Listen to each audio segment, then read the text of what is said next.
Hello, I'm Dale from Dale's Gig Reviews and Metalliville online magazine, and I'm joined by Martin Dragonhelm of Vanir. Yes, How are you? I'm fine. Thanks for having me. Yes, no problem.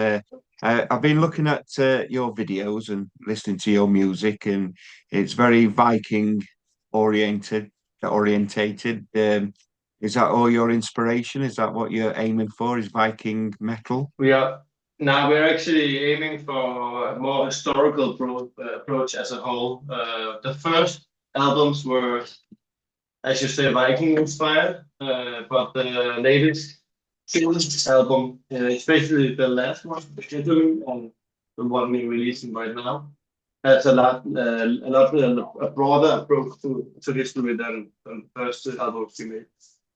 Right, okay. Because my love of Vikings started with the program Vikings, and Mm. my love of Viking women really started with Lagertha from Mm. Vikings. So we've got the few Viking horns. You can see one just behind me there, and there's one up there, and a few Viking goblets, and but I've got no Viking metal. So Mm. I've got Saxon Crusader, and you can't go Yeah. wrong with Motorhead, Iron Fist, and obviously, Scandinavian sort of music. The nearest I've got is Halloween. It's not Mm. really Scandinavian. Yeah, so it's very good music. It's how would you describe it yourself? We describe ourselves as melodic death metal. Uh, we are inspired by the whole Swedish Göteborg scene from the 90s, but take a more grandiose approach, I think, to melodic death metal without being too symphonic. Yeah, yeah, because a lot of bands they either go really dark or symphonic, from your sort of region, and so you're like going in the middle of that. Mhm.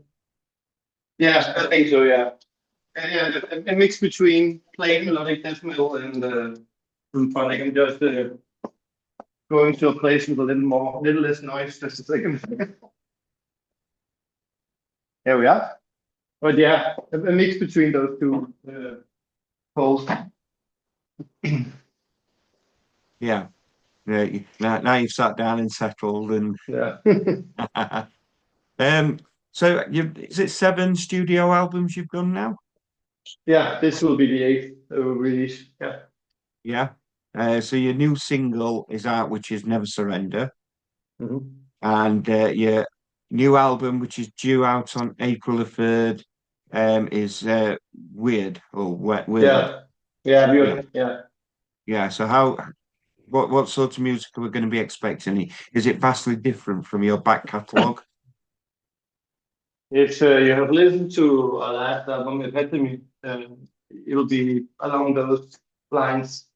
Never Surrender is actually a good representation of the rest of the album.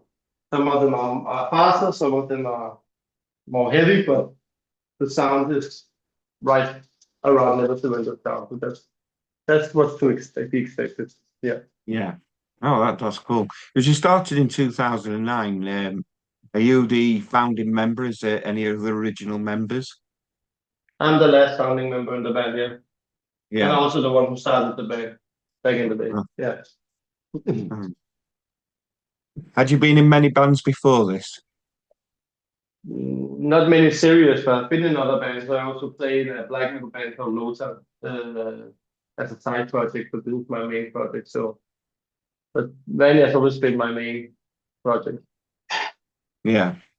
So you've got John on the drums and Mikhail, bass player. Stefan is the keyboardist and Kirk is the lead guitar, and yourself, you do vocals, but you also do drums as well. I did on the first two albums. I was to the drummer, and then the lead singer from back then, who also wrote a lot of the music, left the band, and we kind of rearranged everything and also changed genre to melodic death metal instead of folk metal. Yeah. Yeah. So when did you realize you could sing? I was actually, when I took the role as a lead vocalist, I was in a black metal band at the same time.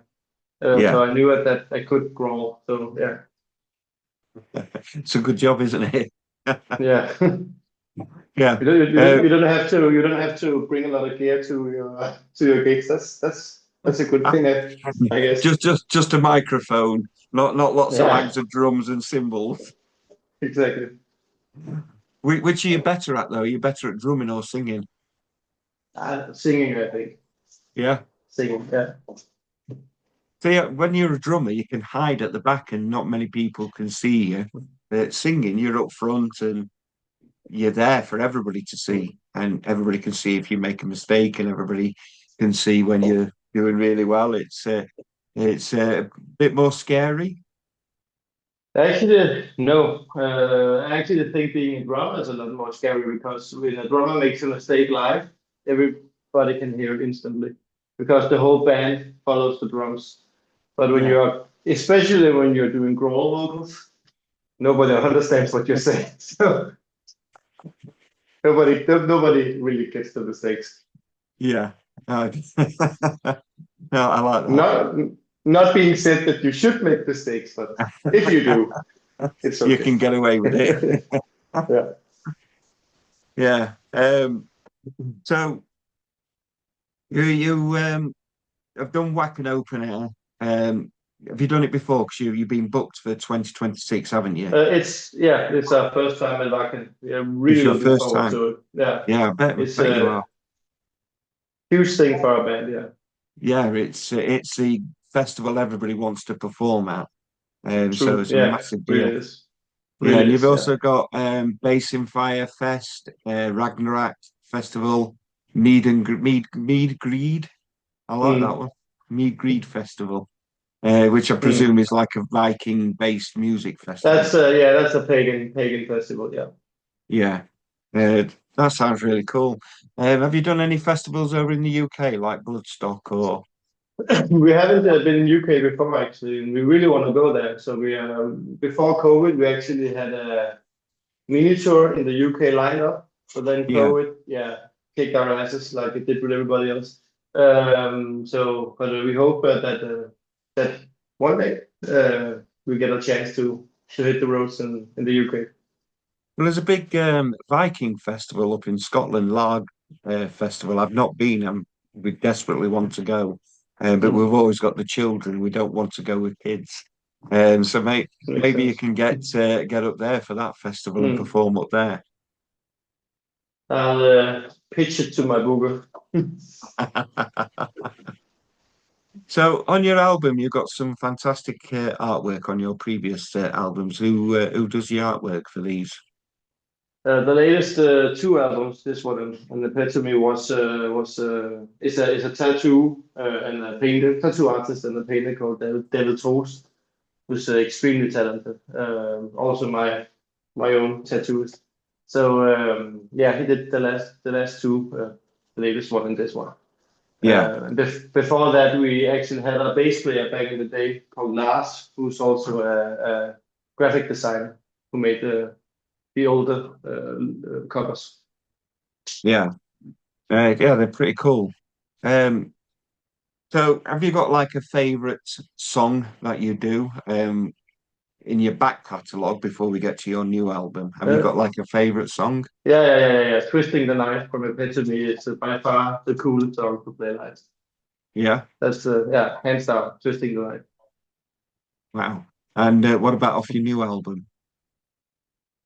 Oh, that's a tough one. I actually think Never Surrenders is one of the coolest live songs we have. Like the dynamics of it. That would be one of them. Yeah. Yeah. Have you had much chance to play any of your songs live from the new album? We are waiting until the release. So we have a show on the 4th of April. Then from there and the rest of the shows will be with all the new songs. Yeah. Yeah. So you do tours, you've got your festivals. What touring have you got booked for this year?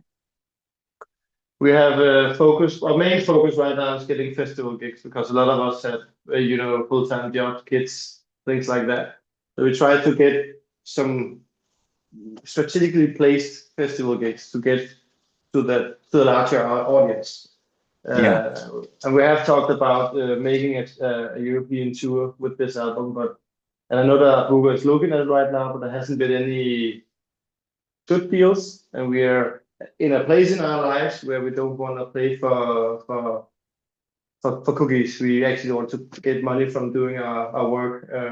So we don't want to be the ones who makes the industry unhealthy. We actually want to make claims that musician has to be paid for their work.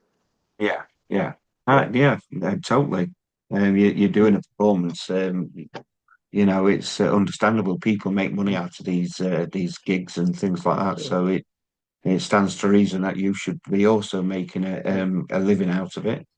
Because it would be nice to have you over in the UK. Yeah, we've got a festival, HRH. They do a lot of different sorts of festivals, but they also do a Viking one as well. So maybe you can get attached to that one. Give them a shout out. Tell them to book us. We'll be there. Yeah, I'll tag you into it. So what else have you got lined up? You've got this album release, which is on the 3rd. You say you got a performance on the 4th? Are you doing anything? Is that your album release party? Yeah, that's a release party. Just a small, cozy local release party with friends and family, and you know the close, Yeah, the closest bands we have in Denmark, and then from there on we are starting up with shows all around. So yeah. yeah. Will you be doing a benefit gig over in Greenland then to help them out? Actually, we've talked a little about when the Russia attacked Ukraine. Vanir actually made a support T-shirt, Yeah. and we managed to get around 1,200 pounds from the T-shirts, and we shipped everything to Ukraine. Oh, that's fabulous. So we are a band that wants to make a statement Yeah, about the world we live in. But when it comes to Greenland and the crisis around Greenland, I don't think that a metal gig would do anything. So as of now, we have made some posts about it. We're from Denmark, so of course we have, and we do have a strong opinion about what Danish bands should do in a crisis like this. yeah. But no, I don't think we have any gigs planned to gather money or support. I think the Greenlanders have all the support from the Danish people they Yeah. need. It's a conversation I never thought I'd ever be having happening in my life. It's like America talking about invading Greenland. It's such a bizarre situation. It is the geopolitical scene is fucking crazy right now. It's yeah, it's Yeah, well, ridiculous.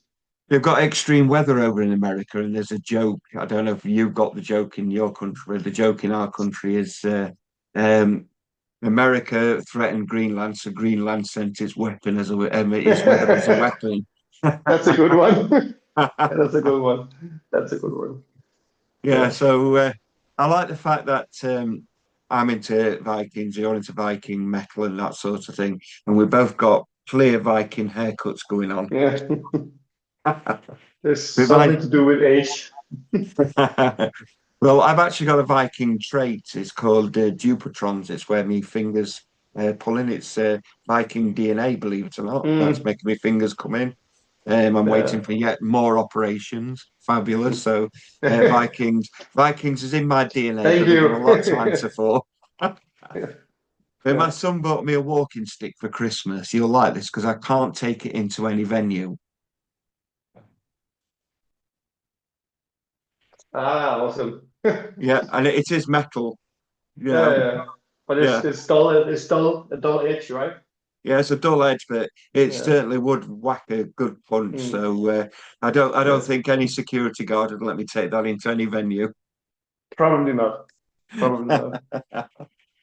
Yeah, so he got me that one, and it's got some lovely runes engraved and things like that. So it's pride of place, but not used at the minute.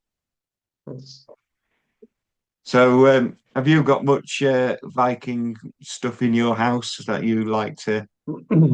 Yeah, yeah, of course. We have the usual drinking horns and a lot of things with runes on it. I also have a big rune on my chest and a Oh goat wow, tattoo. So yeah, yeah.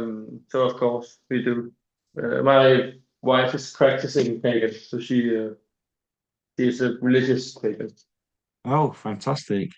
We've got a band in the UK called LN, and they're very pagan-driven Viking sort of music. Mm. And I'm going to be interviewing them towards the end of the week. And they're a very interesting band. But there's a lot of this sort of music coming out now, which is great. It's like a wide world out there, and we're getting lots of different influences.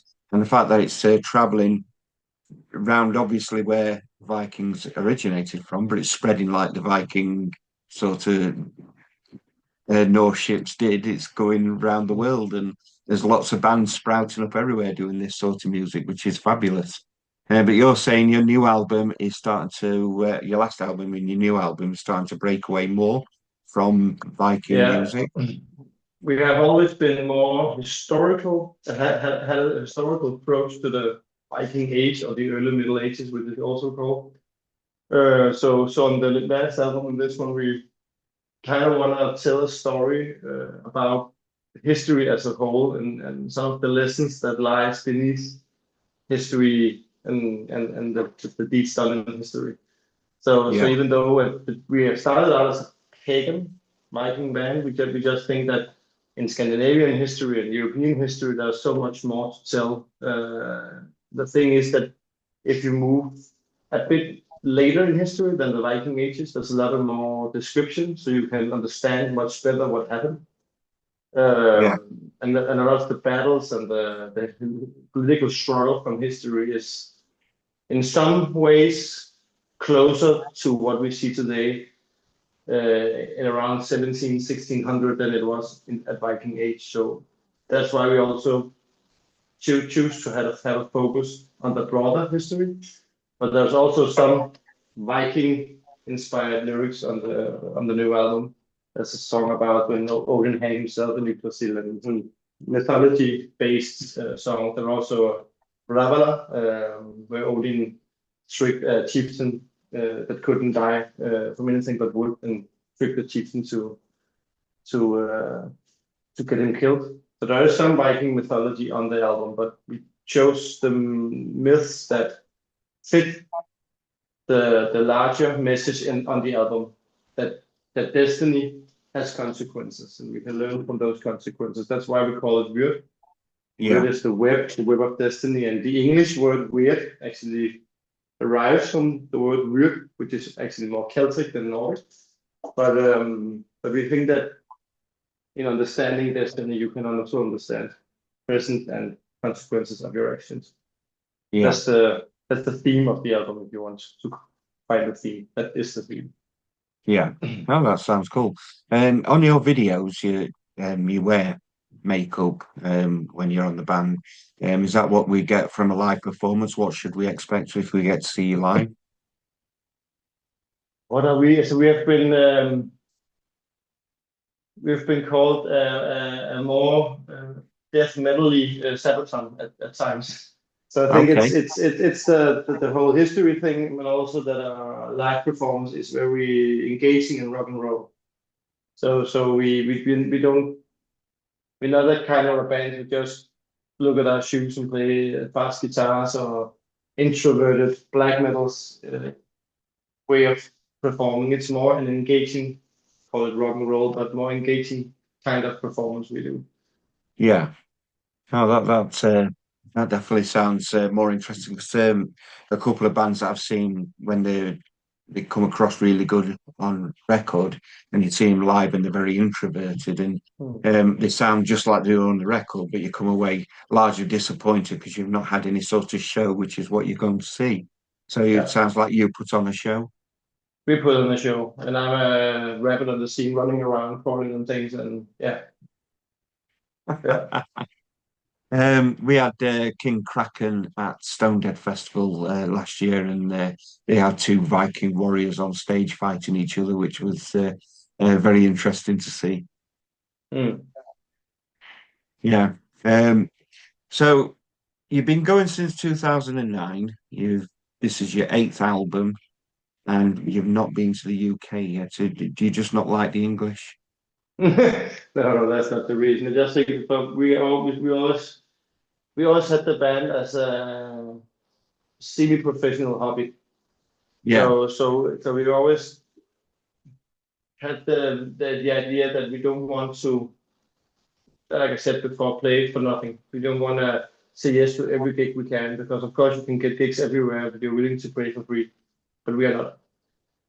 Not that we have to earn a lot of cash from a gig, but we don't want to go home with a big zero or minus on our bank accounts. Yeah. So Yeah. so that of course removes some options for playing shows, because a lot of venues, some venues actually want the band to pay to play. Wow. That's I'm not good. totally nope, I'm totally against that. Yeah. Um, I'm against that as well. That's not very good. nope, that's the scene. Yeah. Whoops, my axe is And, falling on me. I'm getting a war wound. yeah, and actually a lot of small bands pay bigger bands to go with them on tours. Yes, I've heard about that. It's Yeah. called a buy-in. That's a totally normal way to get gigs, to buy yourself the rights to play a gig with another band. Yeah. I only found out about that since I've been doing this, and I was quite surprised about that. I thought if a band was doing well, up and coming, and succeeding, the bigger bands would want to help them along and That's not help a them thing. into the larger world. But it don't Uh, work like that. And I was a bit, no, wow. there Yeah. there is a pay to play barrier in the industry. Yeah. Yeah, Yeah. I found that quite shocking. That if I thought big bands would want to help the small bands because at one point they were small bands. Mm. And of course, there can be some bands that things like that. But as a whole, the thing I've been seeing for a lot of years I've been in the industry is that there is a pay to play barrier at some point. Yeah, yeah, We oh, have just not been willing to do that. yeah. Well, it's been interesting finding out about your band. I've really enjoyed discovering your band and listening to your music and listening to your back catalogue. Some things are a lot heavier than what I'm used to listening to, and then some things really hit the sort of stuff I do listen to. So I've really enjoyed it. It's been quite the journey. Um, towards the end of my interviews, my beautiful partner, she gives me a question to ask. So Tracy's question is, tell us something about you that we don't know. And seeing as I don't really know a lot about you, so anything Mhm. we call it dish the dirt. You've got to give us some dirt. Some dirt. Oh, I don't even know what that should be. I don't think I have any dirt to present. But Or but it could me be as a about your person, bandmates. yeah. We have a good band. We like each other. There's not really any dirt there. But the only dirt I could give you is that I believe that the music scene is at a place where the industry is focusing more on gimmicks than the hardship of musicians' craftsmanship. Yeah, And I think that is something that makes a kind of cultural inflation, where it's not about being skilled or good, it's about having a gimmick. And yeah, I don't like that. That could be a dirt, some dirt on the industry, but that's how it is. I think that's the same with television. It's the same with a lot of things. yeah, And I'm very curious about how AI will change the industry the next 10 to 20 years, because the younger generation, if they grow up in a world where art craftsmanship is not praised, then I think that what for me has always driven the music industry and my hobby will die. Hmm. I find that from my long experience of life, but limited experience in the music industry, is that things have a way of finding a way out. It's like in the 80s towards the 90s, it was the hair metal was killing the music scene. And then you got grunge. In the 70s, it was boring people stood around in boring outfits, and you got punk, and then the punk scene, people find it ridiculous, and you got heavy metal that came out of it. And it's like it's got a way of rebirth, and for every negative, you get positives. And at the moment, there's a lot of uh, grassroots bands that are financing themselves that are doing really well and getting picked up. And I think with AI, there's going to be an outcrop of people that are going to totally move away from that, and it'd be like a revolution on that side of things. So, there's always like a positive that outweighs a negative. So, I don't think it's all doom and gloom. But the issue you've got is trying to find out what's real and what's not, because AI is just getting very good. It is getting surprisingly good, yeah. Yeah. And the other thing is the thing that I found that's destroying the music industry more is streaming, because it's so cheap and artists aren't making money out of it.